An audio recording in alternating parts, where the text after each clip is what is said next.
One day after the Trump administration offered conflicting stories about the fate of now former National Security Advisor Michael Flynn, the White House tried to give one simple explanation. Flynn lost the trust of the president, and it was time to go.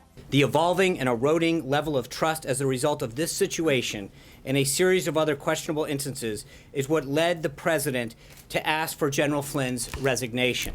White House Press Secretary Sean Spicer says it was Flynn who sealed his own fate by misleading top administration officials, including the vice president, about his phone conversation about sanctions against Russia with the Russian ambassador during the transition.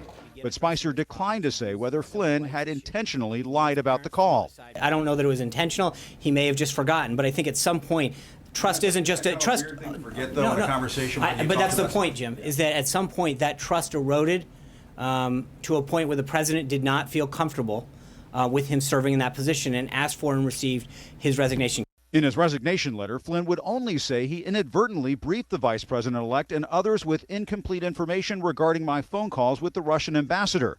The White House says there were questions about Flynn's story. Last month, the Justice Department relayed its concerns about the call to White House counsel Don McGahn, who informed the president. Spicer says a White House investigation concluded there was nothing illegal about Flynn's actions. All of that raises questions as to why the president claimed he didn't know about a report about the matter when he was asked about it Friday. I don't know about it. I haven't seen it.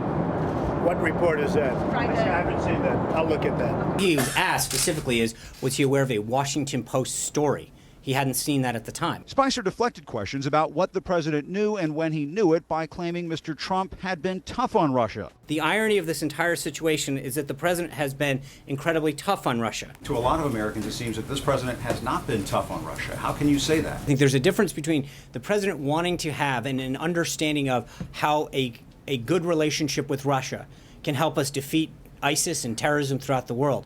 Look, the Obama administration tried to have a reset with Russia. They failed. And there are other questions, such as why White House counselor Kellyanne Conway seemed to back up Flynn just hours before he resigned. General Flynn does enjoy the full confidence of the president. Were you out of the loop on this?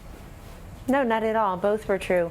The president is very loyal. He's a very loyal person. And by night's end, Mike Flynn had decided it was best to resign. He knew he'd become a lightning rod, and he made that decision. Clearly frustrated by the spectacle, top Republicans say the president had no other choice. You cannot have a national security advisor misleading the vice president and others. So I think the president was right to ask for his resignation, and I believe it was the right thing to do.